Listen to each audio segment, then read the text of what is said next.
안녕하십니까. 홈라이 공입니다. 하루하루 발전하는 밴드가 되고 싶습니다. 근데 이제 저희가 뭐 하다 보면은 좀 부족한 부분도 있고 그렇습니다만, 좀 더 잘하기 위해서 계속 노력을 하고 있습니다. 근데 좀 발전이 더디고 시간이 좀 걸립니다. 혹시 좀 좋은 아이디어가 있으시면은 이제 많은 조언 좀 부탁드리겠습니다. 이번 주의 내용은 이제 건설입니다. 이제 건설하고 부동산인데, 건설입니다. 건설인데 이제 플러스 부동산을 합니다. 왜냐면 이제 건설이 들어가려면은 이제 국내 주택 같은 경우에는 어쩔 수 없이 이제 부동산 경기에 이제 연동이 됩니다. 그리고 연동이 안 되는 건 토목이라고 하죠. 뭐 다리를 놓는다던가 아니면 발전소를 놓는다던가, 이제 그런 공사들은 국가에서 내놓기 때문에 크게 변동이 없습니다. 사실은 항상 비슷합니다. 변동이 큰 건 토목 쪽이고, 이건 부동산 가격하고 연결이 되어 있고, 또 하나는 이제 해외 수주가 있겠습니다. 세 가지로 보시면 됩니다. 부동산은 해외가 일단 하나 있고요. 해외 1번이겠죠. 2번은 국내인데, 국내 두 가지로 나뉘죠. 하나는 이제 토목이죠. 토목, 다리 같은 겁니다. 다리. 또 하나는 건축입니다. 이건 뭐죠? 아파트 같은 거죠. 그러니까 여기에 또 이제 부동산이 몰려 있는 거죠. 그리고 여기에 뭐 여러 가지 철학이 들어가죠. 철학이 들어가든 말든 저희는 사실 중요하진 않습니다. 뭐 철학이 들어간 이유는 안 맞기 때문에 그렇습니다. 뭐 다 맞을 것 같으면은 이제 뭐 떼돈 벌 건데 잘 안 되니까 그렇습니다. 안 맞기 때문에 철학이 필요한 겁니다. 맞으면은 과학이겠죠. 안 맞더라도 미래에 이상형 갖고 들어가니까 철학이라고 생각합니다. 일단 세 가지가 있다는 거를 알아두시고 접근을 한번 해보겠습니다. 그래서 이제 두 가지로 나눴습니다. 이것도 왜냐면 이제 여기 나오는 거는 이제 글로 써갖고 설명을 했고, 차트북이 이제 따로 들어갑니다. 이제부터 차트북이 들어가는데, 차트북은 이제 대량의 차트입니다. 뭐 저희가 어마어마하게 자료를 봅니다. 계속해서 자료를 보고 이제 그걸 보고 공부를 하고 학습을 계속 하고 있습니다. 현실에 제일 가까운 건 이제 보고서일 것입니다. 왜냐하면 매일매일 나오는 이제 현장에 뛰는 사람들이 만들어내는 게 가장 현실에 가깝고 빨리 가는 것이고, 책은 이미 나올 때까지 벌써 몇 개월, 몇 년이 걸리기 때문에 좀 느립니다. 그리고 현실적으로 당장 써먹을 수가 없습니다. 그나마 보고서도 이건 무슨 소리를 하는 건지, 이제 보고서들 중에서 상충을 합니다. 서로 이제 상충하는 내용들이 많기 때문에 이제 부딪힐 때 어떻게 찾아낼 것인가, 이제 그걸 좀 고민을 한번 해봐야 되는데, 책 같은 게 너무 느리기 때문에 보고서 중심으로 해갖고 저희가 계속 공부를 하고 있습니다. 그렇다고 해서 보고서 본다고 해서 뭐 아는 것은 아닙니다. 그렇지만 좀 더 가까워지고, 이제 그거 내부에서 어떤 이제 저희가 찾을 수 있는 것이 무엇인가 계속 고민을 해가지고 쫓아가는 것이죠.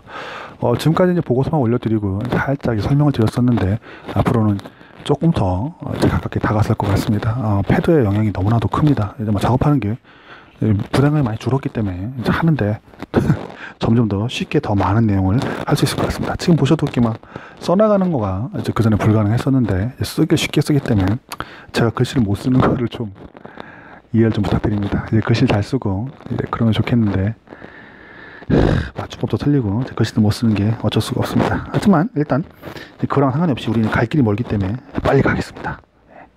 돈 벌면 비서를 쓰겠습니다. 차라리 못하는 걸 하기 노력하지 않고 차라리 사람들에게 도움을 받아서 가겠습니다.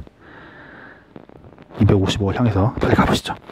자, 일단 한 줄로 요약해봅니다. 한 줄로 요약하면 전체적으로 볼 때 쉽지 않아 보입니다. 내년 장세가 쉽지 않느나, 그렇지만 토목엔 희망이 보입니다. 토목에 희망을 안 줄 수가 없는 상황이 됐기 때문에 일단 토목에 희망이 있을 것이고, 삼성 엔지니어링도 좀 고민해볼 부분이 있습니다. 이건 뭐죠? 이건 사우디입니다. 사우디라는 강력한 이제 돈줄을 붙잡고 있습니다. 뭐 사우디가 좋다 나쁘다를 떠나서 삼성 엔지니어링이 사우디 일을 좀 많이 하는 것 같습니다. 다른 데보다. 그리고 이제 전적으로 100% 해외라고 말을 못하죠. 왜냐하면 삼성그룹사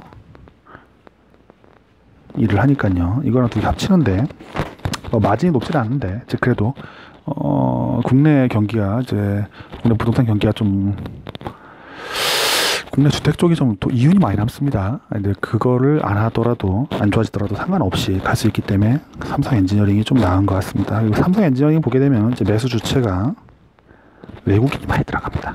외국인. 이유는 아마도 해외 플랜트 것 같습니다. 해외 플랜트 때문에 이제 그런 것으로 보이는데, 당장은 해외 발주를 받게 되면 이제 몇 년 동안 일을 하게 되니까 괜찮을 것 같습니다. 그리고 아마도 저가 수준 아마 이제 안 하지 않을까. 옛날처럼 뭐 또 죽으려고 저가 수주하는 그런 상황은 없을 것이기 때문에 수주량만 충분하다면 이제 이유는 이제 보장이 거의 되는 상황이 있지 않을까, 그런 생각을 합니다.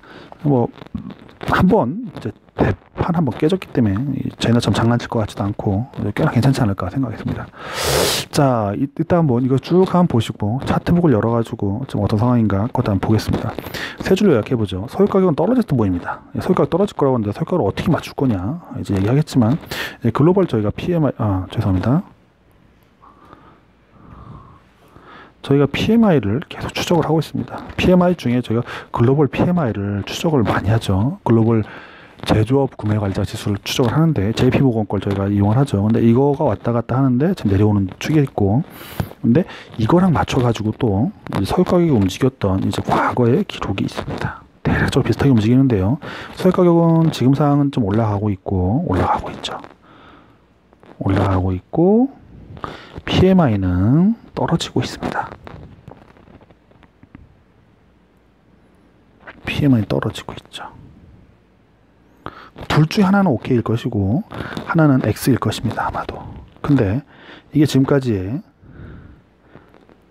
이제 문제였었는데 지금 오일 가격이 좀 떨어지고 있죠. 오일 가격이 떨어지고 있습니다. 그러므로 두 개가 비슷하게 움직이니까 역시 OK가 아닐까 생각이 듭니다. 차트북을 보시게 되면은 지금까지 말로 하고 따로따로 분산되어 있던 것들이 한꺼번에 모여지는 게 보이실 겁니다. 이제 한 주간 본 자료들인데 계속 안 좋은 이야기를 드린 이유가 있겠죠. 계속해서 그런 자료가 나옵니다. 어쩔 수 없이 이제 증권사 제가 직원이도 그럴 것 같습니다. 뭔가 안 좋은 걸 보여주면은 그만큼 의식적으로 좋은 거 섞어서 좋다고 얘기하고 싶을 것 같습니다. 근데 상황은 어쩔 수 없는 것 같습니다. 상황은 일단 이렇게 지금 전개가 되고 있고 그걸 좀 이해를 해주셨으면 합니다. 안 좋은 이야기는 안 드리고 싶고 저도 그렇습니다. 안 좋은 이야기 계속 들으면은 역시 기분이 안 좋을 것이기 때문에 그렇지만 좀 더 객관적으로 하기 위해서는 어쩔 수 없다고 생각합니다. 그리고 안 좋은 이야기 드리는 것보다 차트북으로 한꺼번에 드리겠습니다. 그리고 가능하시면은 차트북 보시고 힘드시겠지만 같이 좀 이해를 좀 부탁을 드리겠습니다. 서유 가격은 떨어질 것으로 보기 때문에 향후에 서유 가격이 떨어질 것이라고 볼 때 서유 가격은 떨어질 거라고 보이니 이제 해외 플랜트가 저희가 해외 수주가 있는데 해외 수주의 대부분은 플랜트입니다. 왜냐하면 거의 대부분 중동산 플랜트거든요. 이거 아니고 동남아시아 가도 동남아시아 역시 플랜트입니다. 왜 그럴까요? 플랜트 아니고 길 가는 거, 어지가는 거 그냥 국내에서 자기네가 하면 됩니다.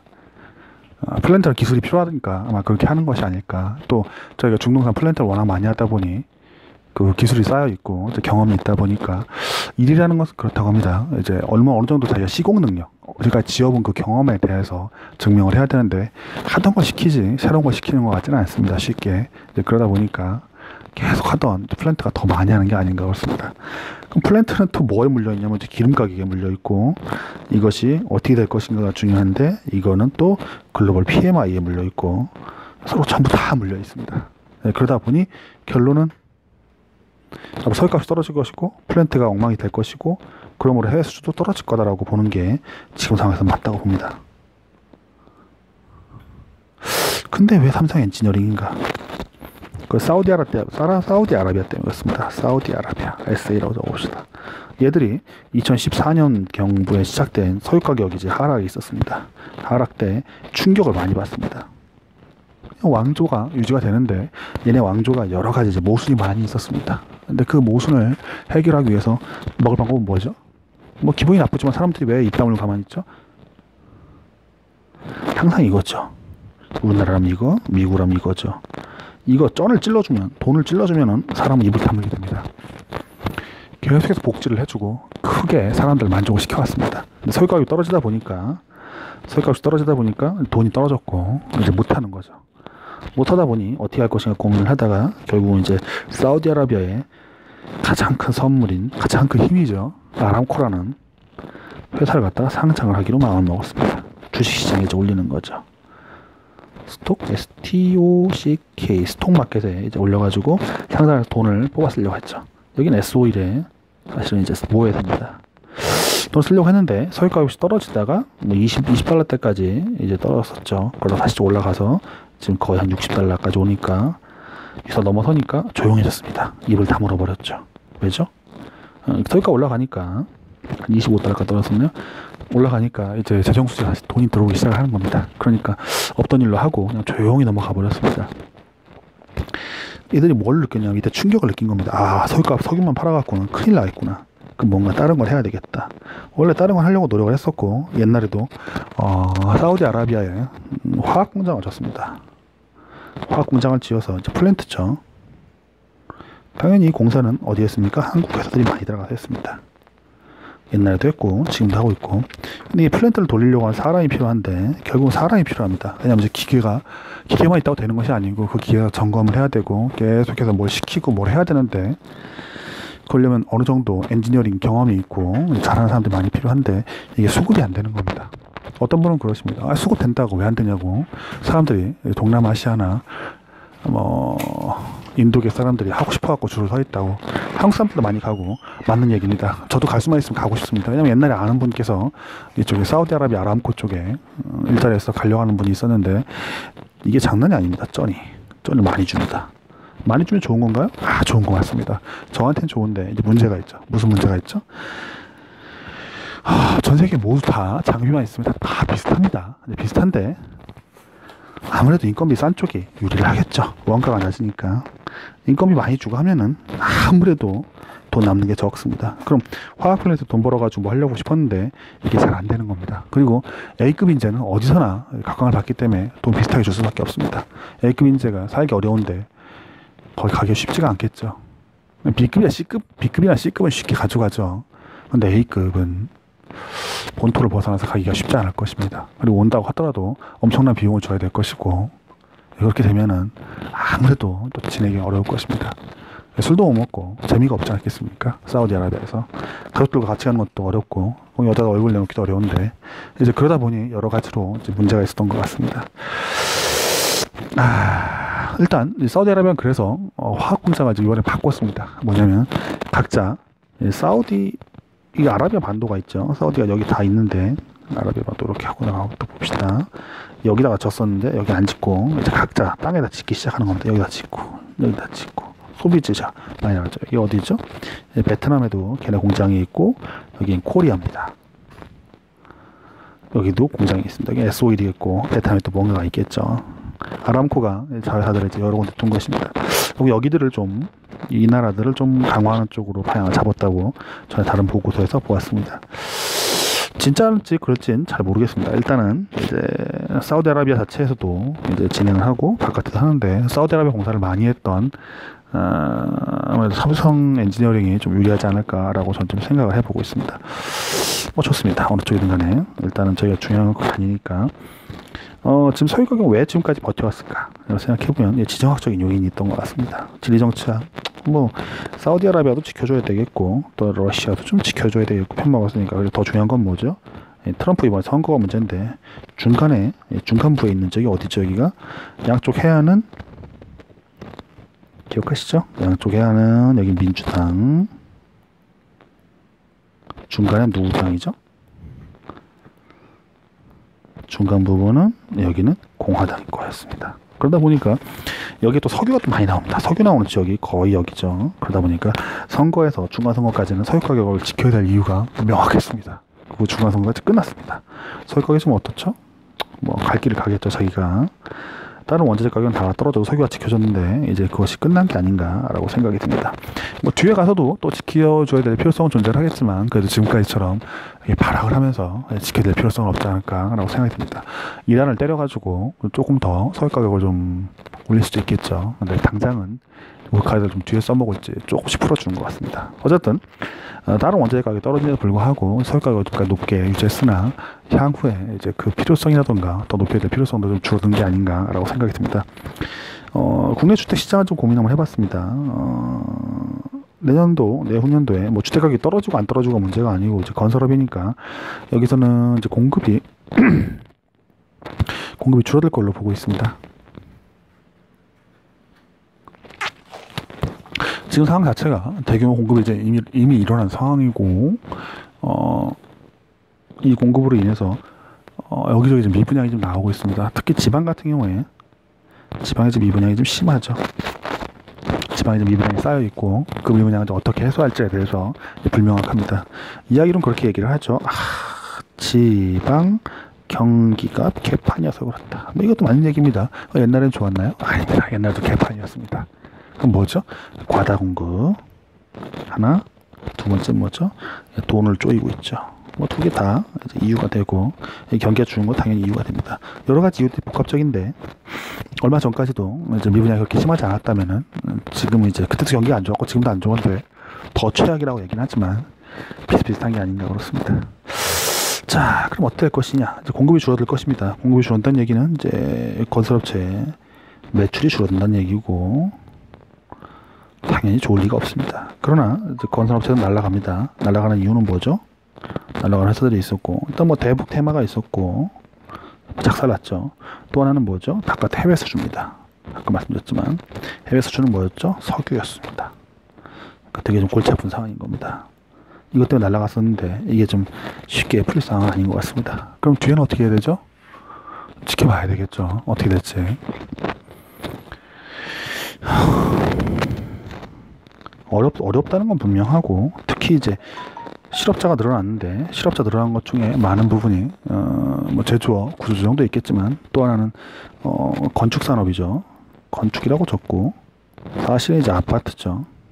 아파트 건설 현장에 대규모 인력이 들어갔다가 이게 지금 이제 X가 된 거죠. 다 끝났으니까요.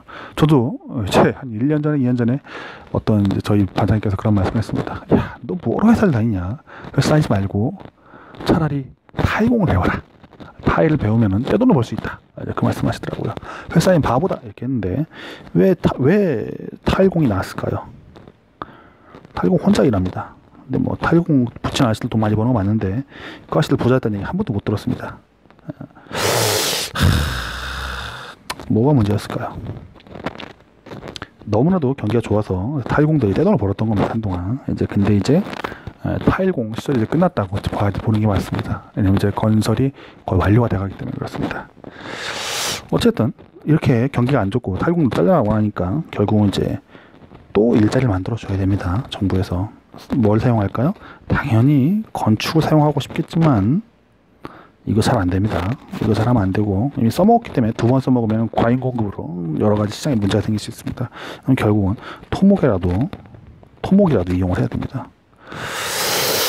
어떤 토목을 사용할까요? 뭐 여러 가지 방법이 있겠습니다만 불경기가 저희 이제 온다고 볼 때 불경기가 오게 되면 시간이 문제입니다. 시간.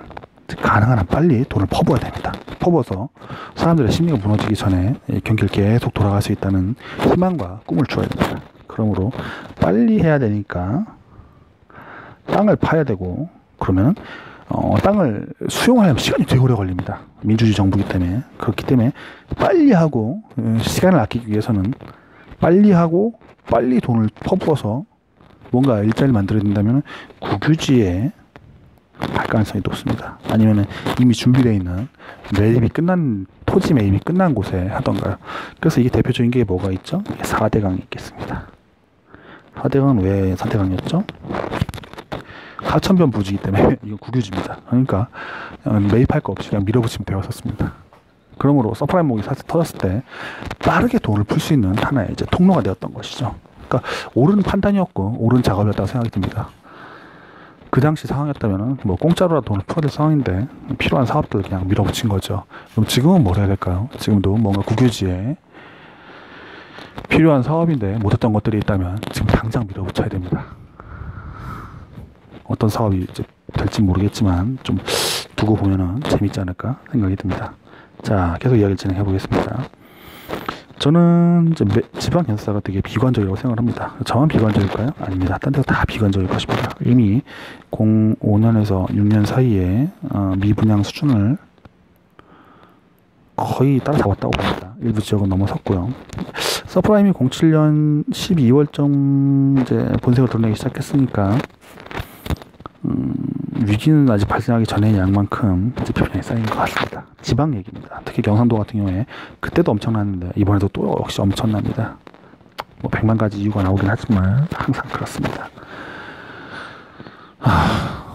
서프라임 전이라면 이제 그러니까 조선 경기 최고 호황기입니다. 그때도 미분양이 엄청났습니다. 다 의미 없는 짓입니다. 자, 어쨌든 간 지방 건사들이 이제 되게 이제 비관적이다 보니까 지방 건사 중에 대규모로 현금을 좀 갖고 있는 회사들이 있습니다. 현금과 자산들을 좀 갖고 있는 회사가 있는데 이것 말고 뭐 다 이제 뭐 똥 취급하는 거죠. 그냥 미래가 없어 보이니까. 미래가 없을까요? 뭐 없을 수도 있겠습니다만 이제 좀 생각을 해봐야 됩니다. 왜냐면 건설업이라는 것 자체가 중앙에 본부 하나가 있으면은 이 본부 밑에 조그만한 이제 하청 기업들을 두고 이 하청 기업들이 또 다른 하청을 불러가지고 일을 시킵니다. 그날 공정을 하는 것을. 얘들도 또 다른 하청을 또 불러가지고 자기의 일을 또 시킬 수도 있고요.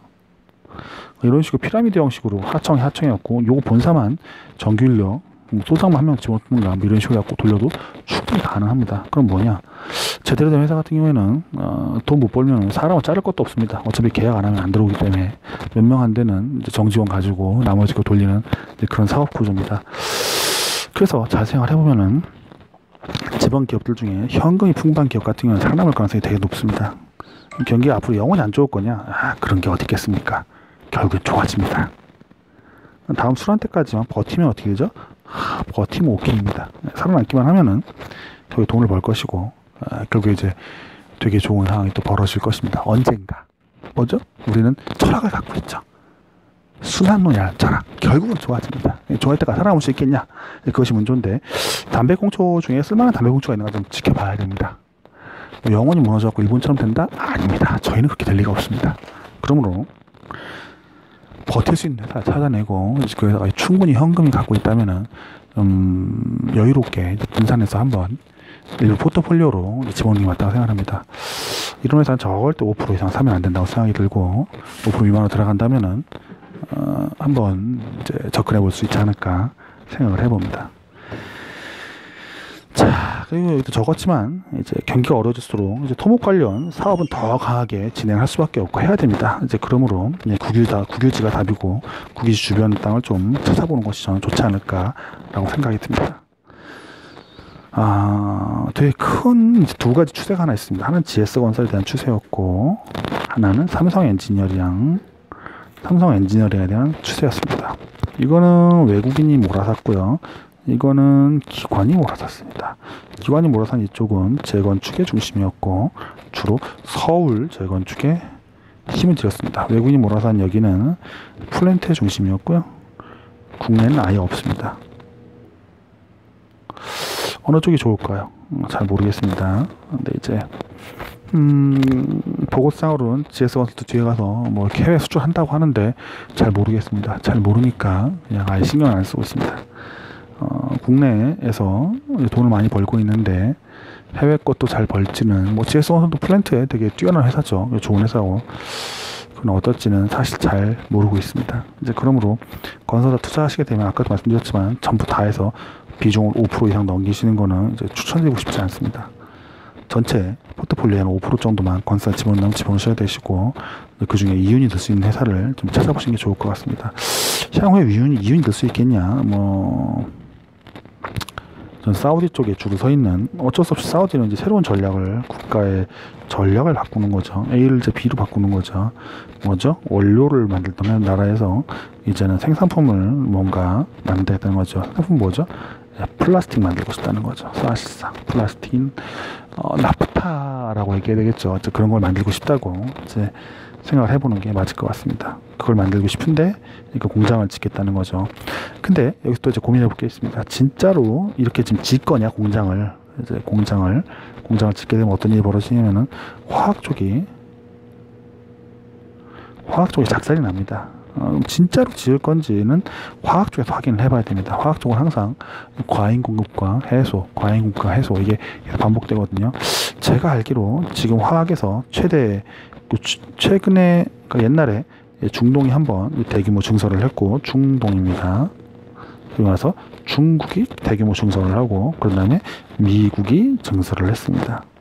중동도 하고 중국도 하고 미국도 하고 난리 났죠. 양 늘어나고 이제 화학업이 작살이 났었는데 그 이후에 좀 올라왔죠. 그래갖고 이제 올해 18년에 무슨 일이 일어났죠? 뭐 롯데케미컬 같은 경우에는 또 LG화학 같은 경우에 어마어마하게 돈을 벌었죠. 그래서 주가가 슝 빠지고 있습니다. 그래서 지금 이 돈을 가지고서 뭐 아까 사우디아라비아도 좀 살아났다고 말씀드렸습니다만 이 롯데케미컬이나 LG화학이 이때 와서 여기서 증설을 시작을 합니다. 한국이죠. 그럼 뭐죠? 전부 다 증설하는 겁니다. 일본 애들은 증설 안 하네요. 증설 러시가 들어가는데 우리도 뭐 3조 원 이렇게 뭐 2.5조 원 이런 얘기합니다. 3조 원, 2.5조 원이면 달러로 치면 30억 달러 뭐 이런 25억 달러짜리 공사가 25억 달러 이상의 공사가 되겠습니다. 작은 공사 아니고 끝나고 나면 대규모 이제 공급이 됩니다. 궁금합니다. 진짜로 이렇게 좀 과잉 설비가 될 가능성이 높은데 가격이 하락할 건데 사우디아라비아가 여기다 퍼볼 거냐? 어떻게 보면 어차피 기름 파라고 하는 거 이리 가나 저리 가나 해봐도 뭐 크게 사우디아라비아 손해가 없을 수도 있을 것 같다는 생각도 들긴 합니다. 일단 항상 그렇듯이 이제 교차 검증이 필요하고 교차 검증은 화학 쪽에서 이제 검증을 해보는 것이 맞다고 생각이 듭니다. 주간 보고서 한번 읽어보시고요. 차트북도 같이 보시는 게 맞습니다. 차트북도 좀 이따 열어보겠습니다. 화면 열어봤고 다시 아까 말씀드렸던 거 조금 한번 돌아보죠. 아까 한 줄 요약, 세 줄 요약 화면 한번 읽어봤고요. 거시형 전망에서 한국 전망 이제 별로 안 좋다는 거 말씀드렸고 중동과 동남아 전망 중동도 별로 재미없을 것 같고 동남아도 이제 석유에서 사실 벗어나지 못합니다. S가 아니죠. S가 아니고 오일이니까 오일을 적어야 되겠군요. 오일을 벗어나지 못합니다. 왜냐하면 이제 석유는 이제 원자재의 왕인데 원자재 시장 전체하고 커머더티라고 하죠. 원자재 시장 전체하고 같이 연동돼서 움직입니다. 이제 그러다 보니까 중동에서 석유를 많이 만들고 나머지 원자재는 동남아시아에서 많이 만듭니다. 동남아시아에서 석유도 많이 나옵니다. 사실 그러다 보니까 경기가 안 좋으면 동남아시아 그러니까 원자재가 떨어지고 원자재가 떨어지면 동남아시아도 같이 작살이 납니다. 그러므로 많은 경우에 동남아시아와 중동은 좀 같이 움직인다고 봅니다. 지금 같은 석유 가격이 좀 덜 떨어져가지고 중동은 좀 괜찮습니다만 원자재 가격이 떨어졌기 때문에 동남아시아도 뭐 썩 좋지만은 않을 것 같습니다. 거기다가 저희가 계속 지금 쳐다보고 있는 중국 문제도 걸려있고 이제 그러므로 좋게 어려울 것 같습니다. 왜냐하면 동남아시아에서 중국과 무역을 꽤나 많이 하고 있을 것이거든요. 여기다가 이제 원재료를 팔고 아무래도 원자재 팔 가능성이 높겠죠. 동남아시아에서 수출을 하고 여기서 공산품을 갖다 수입해 쓰던가 뭐 그럴 가능성이 높겠다 하겠습니다. 자, 그럼 밑에 거 볼까요? 건축시장도 역시 지방시장과 수도권시장을 나눠봐야 되고 지방시장은 점프하고 떨어졌었고 수도권시장은 올라갔다가 다시 점프해서 내려올 것인가 말 것인가 이제 고민하는 시장이라 하겠습니다. 토목시장은 뭐 별 볼 일 없습니다. 그렇지만 이제 향후에 올라갈 가능성이 높다 라고 저는 보고 있습니다. 유가 전망은 아까도 말씀드렸지만 원자재 시장이 이미 계속 내려오고 있는데 원자재 시장 계속 내려오고 있습니다. 내려오고 있는데 유가만 지금까지는 올라왔었고 근래 떨어지는 모습을 보이고 있습니다. 어쩔 수 없습니다. 글로벌 PMI가 떨어지고 있기 때문에 그렇습니다. 그렇게 되면은 아까도 말씀드렸지만 플랜트 시장 같은 경우에 이제 어려울 가능성이 높다 정도로 생각해 보시면 좋겠습니다.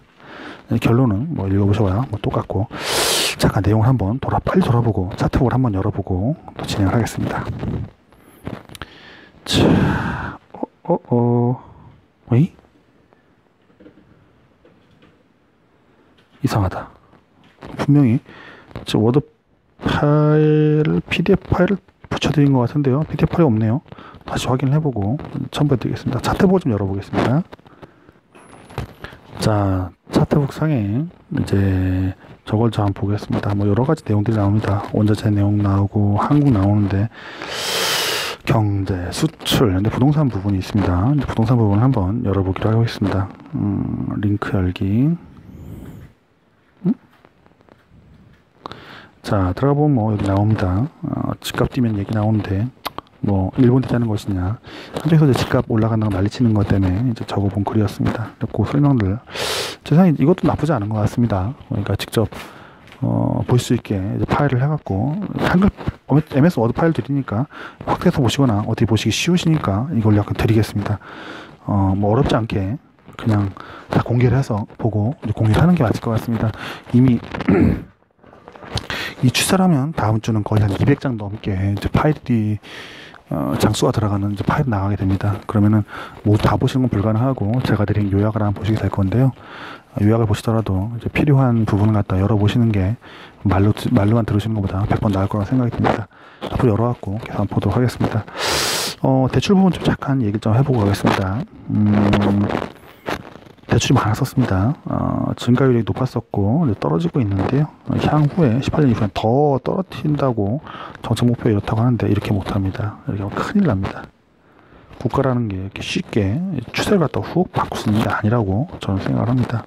그래서 이렇게까지 떨어지면은 금융위기 옵니다. 잘못하면 금융위기 안 하더라도 매수 침체가 되게 강할 것입니다. 그러면 대충 이 정도 선에서 어떻게 좀 옛날에 추세에서 좀 가벼운 추세 정도로 어떻게 가지 않을까 생각이 듭니다. 임의도 떨어뜨리는 거는 아무래도 부담이 되지 않을까. 진짜로 저렇게 된다면은 집값은 잡을 것인데 뭐 경기도 같이 죽어버리지 않을까 생각을 합니다. 저렇게 안 가기를 좀 빌고 있습니다. 뭐 주담대 증가율력인데 한번 직접 보시고요.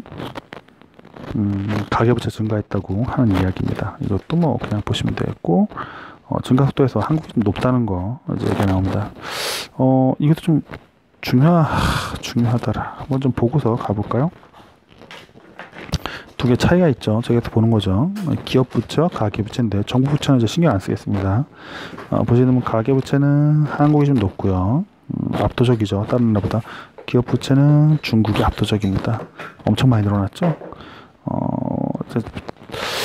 이거에 대해서 여러 가지 이야기가 있을 수 있습니다. 뭐 특징이 있냐, 뭐냐 할 수 있겠는데, 딴 나라들은 좀 국가 부채가 높은데 얘가 왜 이러냐라고 생각할 수가 있겠죠. 어쨌든 뭐 두 나라 특징입니다. 특징이고 결국은 이것들이 전부 다 어디로 갈 거냐면 국가 부채로 넘어가게 되어 있습니다. 국가 부채를 안 갈 수가 없습니다. 누군가 떠안아줘야 되는데 떠안을 주체가 없습니다. 경기가 안 좋으니까 결국 국가로 갈 것이고, 이게 이번 뭐랄까 사이클 돌 때 좀 충격으로 돌아오지 않을까라고 둘 다 생각을 하고 있는 것입니다. 근데 이거 기억하시죠? 중국의 국가 부채는 중국의 기업 부채는 기업 부채가 아닙니다. 이것도 국가 부채입니다. 그러니까 이제 주가 부채로 영향을 받을 인정받지 않아서 그렇지. 뭐랄까요? 준 국가기관인 국영기업인 기업들이 엄청나게 많죠. 중국에서는 국영기업이 투자한 기업도 많고요. 자, 계속 보겠습니다. 차트 간의 부동산 한번 보죠. 가계대출 규모하고 이게 나오고 금리 좀 올라갔다 내려오는 것도 나오고요. 자, 계속 보죠. 이제 건설업체 이야기입니다. 건설업체 이제 합산 이익이 늘어날 거라고 얘기를 합니다. 한번 볼까요? 14, 15년, 16년 이제 석유값 이제 떨어질 때 이야기고요. 이때 순이익이 이렇게 줄어들었답니다. 줄어서 답을 못 내다가 16년부터 다시 올라오기 시작합니다. 여기 왜 올라오죠? 경기가 좋아졌죠. 경기가 좋았습니다. 경기가 어떻게 좋아졌죠? 석유 가격이 오릅니다. 부동산 가격도 올랐고, 그 무슨 얘기죠? 석유는 해외 플랜트일 것이고 부동산은 서울 부동산일 가능성이 높습니다. 서울 경기 부동산이죠. 왜냐면 이제 여기 나온 게 뭐예요? 3계산, 6계산인데 6계산은 대형 건설업체죠. 수도권에만 하면 수도권에 주로 이제 일을 하는 회사들이겠죠. 그러므로 이제 그쪽 부동산이 좋았다는 거죠. 이 시절에는 뭐죠? 이 시절에는 역시 서유 가격이 좋았죠. 국내 부동산도 뭐 나쁘진 않았습니다만 서유 가격이 더 좋았다 하겠습니다. 그래서 이제 주식이라 이 건설업체 투자는 이제 서유 가격과 이제 수도권의 이제 부동산에 큰 영향을 받겠습니다. 지방 건설업체들은 이제 그 지역 이제 건축 경기에 꽤나 큰 영향을 받는다 이렇게 보시면 되지 않을까 생각이 듭니다. 자, 계속 이렇게 한번 진행해 보겠습니다.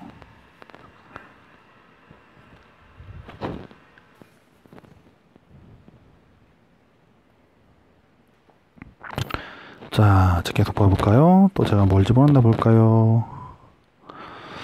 내년에 이제 선산세는 이제 토목 중심으로 나타난다고 합니다. 뭐 저도 그걸 부정할 생각은 없습니다. 그래갖고 이제 토목 쪽에서 이제 꽤나 돈이 벌려질 가능성이 높다고 보는데, 저희 밴드 내부에도 이제 건설 쪽 분들이 많이 계십니다. 그래서 좀 궁금하긴 합니다. 토목 중심 진짜 될까? 이런 생각을 해봅니다. 건축 쪽에 또 늘어난다고 하는데, 건축하고 주거하고는 또 다른가 봅니다. 저 이제 건축 똑같다고 생각했는데, 주거는 뭐 안 늘어난다 하고, 18년이 좀 줄었는데, 일단 비슷하다고 하는데, 진짜로 이럴지, 아니면 안 줄을까? 줄 것 같은데? 라는 생각이 좀 듭니다. 뭐, 그렇다니까, 아직 가봅시다. 많이 공급했는데, 앞으로 똑같이 공급한다? 가능할까? 이런 생각이 듭니다.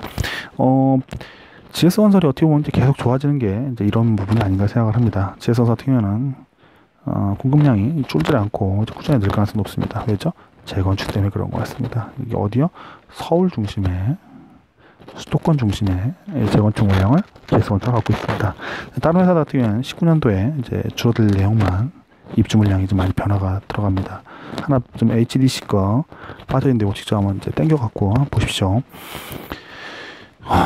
공청 물량이 이렇게 되니까 아무래도 좀 미래가 좀 어두워 보이겠죠. 어두워 보이죠. 왜냐면 이제 이렇게 할 때마다 잔금을 받아야 회사들의 이익이 늘어날 텐데, 그게 어렵기 때문이겠죠. 그 부분 한번 좀 생각해 주시고요. 그래서 GS건설에 좀 강한 주가가 나오고 있고, 이제 국내 기관들이 열심히 매집해갖고 돈을 퍼붓고 있는 게 아닌가 생각이 듭니다. 계속 가보겠습니다. 분양가 추인데, 이거 너무 많이 잘렸는데요. 오른쪽에, 오른쪽에,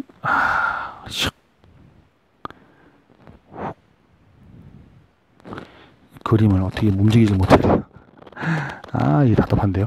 다음 주에는 좀 세로로 해가지고 해야 될 것 같습니다. 일단 분양가가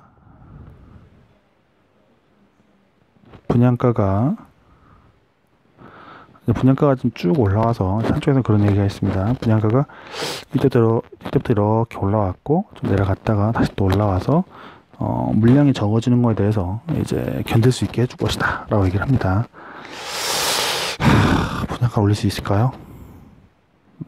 저는 좀 그렇습니다. 아마도 수요가 좀 제한적일 것인데 분양가를 올려서 답이 있을 것인가, 이제 이거에 대해서 좀 비관적입니다. 안 될 거라고 보고, 향후에 분양가도 좀 진정되지 않겠는가, 이제 그렇게 보고 있습니다. 건설업 주가 이거 뭐 너무 잘렸는데 여기서 좀 올라가는 걸로 이렇게 끝이 나게 됩니다. 평균 분양가가 다시 또 나오네요. 아까도 말씀드렸지만 이런 식으로 밀어 올린 거죠. 이렇게 올라왔다가 이렇게 다시 또 올라왔고, 경기도 지역도 이렇게 올라오는 이제 그래프를 그리고 있습니다. 근데 고분양가고 뭐고 간에 이제 물가가 올랐으니까 당연히 올라가는 건 당연하죠. 근데 아무래도 물가가 오른 것 같고는 이제 어렵고, 사줄 수 있는 사람들이 있어야 올릴 수 있는 거니까요. 사줄 수 있는 사람이 이제 여력이 많이 좀 떨어졌다고 보고, 아직 안 떨어졌다고 보면 더 고분양가가 나올 수는 있긴 하겠죠. 요건 아무래도 재건축 이제 새로 나온 이제 분양 물량에서 이렇게 가격이 나온 게 아닌가 생각은 듭니다. 향후는 어떻게 될까요? 평당 1000만원치가 나올까요? 좋긴 한데 얼마나 좋은 아파트가 나올지 되게 궁금합니다. 중동건설하고 나오는데, 보시게 되면 이제 거의 중동, 그러니까 석유 가격하고, 자 보시죠. 다시 한번 그려볼까요? 이게 두바이브라고 써있는 이게 석유 가격이죠. 석유 가격이고 이게 발주량인데요. 석유 가격이 좋을 때는 비중동도 많아진 걸 알 수가 있습니다. 중동도 이제 일어날 때, 석유 가격이 일어날 때 같이 이제 어마어마하게 이제 물량이 나왔었고, 석유 가격이 떨어지고 나서 중동도 꺾이고, 이제 비중동도, 이게 동남아죠. 결국 동남아도 꺾인 거를 볼 수가 있습니다. 얼마나 이제 속상하겠습니까? 회사들 입장에서 뭔가 다변화를 시키고 싶었는데 결국 가분이 똑같은 거죠. 어쩔 수 없이. 이건 뭐죠? 커머더티 원자재고, 여기는 석유 장사입니다. 두 개가 가격이 함께 움직이기 때문에 안 됩니다. 가려면 어디 가야 돼요? 선진국 가야 되는데 선진국에서 우리 안 받아줍니다. 그게 좀 문제가 되지 않을까 생각이 듭니다. 계속 볼까요? 이것도 좀 되게 고민스러운 부분이 있는데요. 왜냐면 이런 거죠. 회사별로 이제 어떻게 원가가 결정되는가, 원가 부분입니다. 돈이 얼마 남는가죠. 이거 봅시다. HDC 건설 건축분에서 손해가 나고 있습니다. 원가가 100% 넘어가니까요. 이거 넘는 거는 하면 할수록 손해인 것입니다. 플랜트가 대우건설 뭔가 수출 잘못한 거죠. 대림산업도 뭐 플랜트 너무 높으니까 수출 잘못한 것이라고 봐야 되겠고, 현대건설은 일반적으로 뭐 전체적으로 한 중간쯤인데 문제는 건축 쪽에서 돈을 못 벌고 있습니다. 대우건설한테 건축에 돈을 벌고 지에서 건축 쪽에서 돈을 벌고 있죠. 어쨌든 요 밑에 선이라서 괜찮다고 봐야 되겠죠. 여기가 좀 최고의 이익을 내고 있겠죠. 사실은 대림산업도 뭐 이렇게 했는데 플랜트는 별로고, 삼성 엔지니어링이 뭐 여기 있는 회사들 중에 이제 그나마 좀 제일 괜찮지 않을까 생각이 듭니다. 각자 장단점이 있죠. 여기는 건축에서 바보가 되고 있고, 여기 같은 경우는 이제 플랜트에서 별 돈을 못 벌고, 여기도 플랜트가 정망시창인데 여기는 한바탕 하고 나서 좀 그래도 잘 넘어가는 것 같습니다. 앞으로는 알 수는 없겠지만 원가가 좀 낮은 회사가 유리하지 않을까 생각이 듭니다.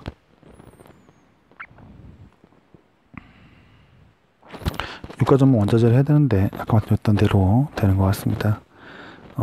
중동에서 뭐 증설한다고 돼 있고요. 석유값 올라가면서 이제 이렇게 된 거라고 저는 생각을 합니다. 16년, 15년에 석유값이 바닥을 치고서 올랐기 때문에 이제 그렇습니다. 보시게 되면은 이제 국내, 해외 이제 건축 비문인 뭐 비교인데요. 건축주택이 좀 많은 데가 어디 제일 많습니까? 제일 많긴 대림산업이 건축주택이 좀 많고, 해외 부분이 좀 많은 게 삼성 엔지니어링이 좀 해외 부분이 좀 많다고 보는 게 맞겠습니다. 앞에서도 뭐 뒤에 가면 또 나올 거긴 한데, 삼성 엔지니어링이 삼성 그룹 자체에 이제 뭐 공장 짓는 거, 그것도 하고 해외에 이제 플랜트 짓는 거 두 가지를 하는데, 삼성이 앞으로 투자를 할 것이기 때문에 이제 매출 늘 것은 거의 확실하고, 그 외에 석유 관련 가격 또 사우디아라비아 문제를 할 때 꽤나 각광을 받고 있다고 봅니다. GS건설은 한 56% 정도 건축하고 주택을 하고 있는데, 이 포트폴리오가 많이 이제 수도권에 이제 뭐 몰려있기 때문에 앞으로 좀 좋지 않겠냐라고 이제 보고 있는 것입니다. 해외 수출 옛날 이야기고요. 석유값 올라 같이 들어왔다는 얘기 보고, 이제 해외 수주하고 WTI 같이 비교한 게 있죠. WTI가 늘어나니까 해외 수주가 늘어나고 그래서 돈을 벌었다 정도로 이해해 주시면 되겠습니다. 석유화 요런 이제 과정 어쩌 되고, 이게 전부 다 한국에서 어떤 업체가 거기에 관련이 있는가 이제 그걸 볼 필요성이 있겠습니다. 베트남 같은 경우에는 이제 신도시하고 이제 정유 플랜트 뭐 이런 것들이 진행되고 있으니 이제 그것도 좀 고민해봐야 될 부분이죠.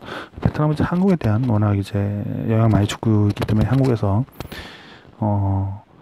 건설사들도 좀 유리하게 접근을 하는 게 아닌가 생각이 듭니다. 아시아 뭐 베트남이죠 결국에는. 한국 같은 경우에는 아파트 면적과 전세가가 비율인데요. 이제 많이 올라왔습니다. 전세가가 올라와서 더 이상 올라오지 않고 지금 이게 주춤합니다. 보시면 이렇게 전세 가격이고, 요게 매매 가격입니다. 요건 뭡니까? 그 비율입니다.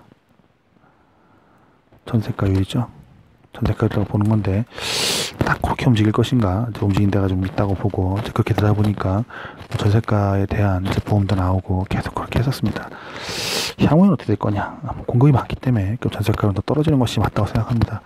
공급이 많다 안 떨어지면 참 묘한 거죠. 그럴 리가 없는데, 미분양 추이도 조금 유의게 볼 필요는 있습니다. 그냥 이제 서프라임 직전에 이제 극도로 미분양이 적었던 것을 잊으시면 안 될 것 같습니다. 적다고 해서 안전한 것이 아니고 갑자기 미분양이 드러나게 됩니다. 지방 같은 경우는 이미 이전에 많이 쌓여 있었는데 그것보단 적긴 한데 이미 좀 많이 쌓여 있다, 어느 정도 축적이 됐다, 이렇게 생각해 보시는 게 맞을 것 같습니다. 근데 시간이 많이 지났기 때문에 그 당시에 인구 구조보다 지금이 더 악화된 인구 구조를 갖고 있어서 그건 좀 어려운 요인이 아닐까 생각이 듭니다. 즉 사줄 사람이 없습니다.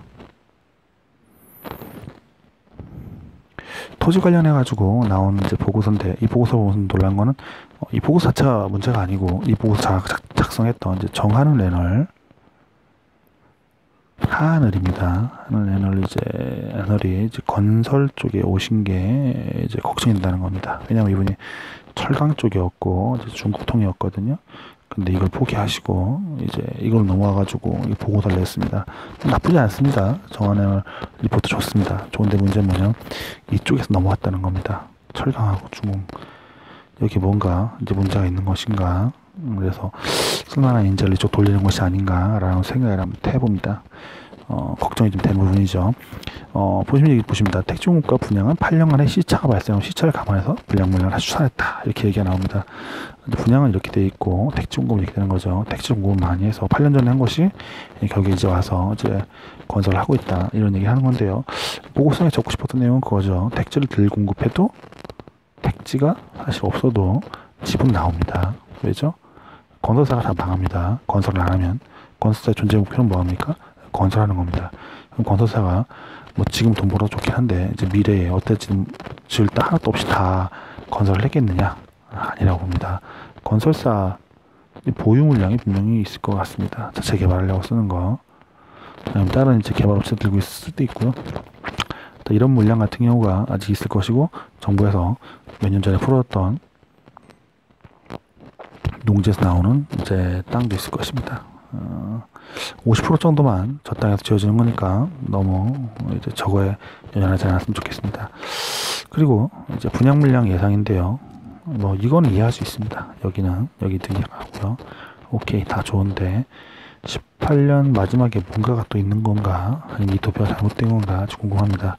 그냥 너무 양이 많습니다. 어지간해야 되는데 어지간한 양을 넘어서 이제 거대한 공급 물량이 있을 것이다라고 보고 있기 때문에 그 부분 이제 좀 쉽지 않은 것 같습니다.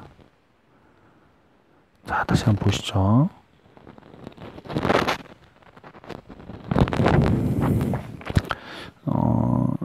미분양 인허가인데요. 직첨은 이제 한글 파일 받으셔가지고 컴퓨터로 한번 봐주십시오. 지금 뭐 계속 말씀드리지만 패드로 하고 있는 거기 때문에 좀 사진을 조정을 못하네요.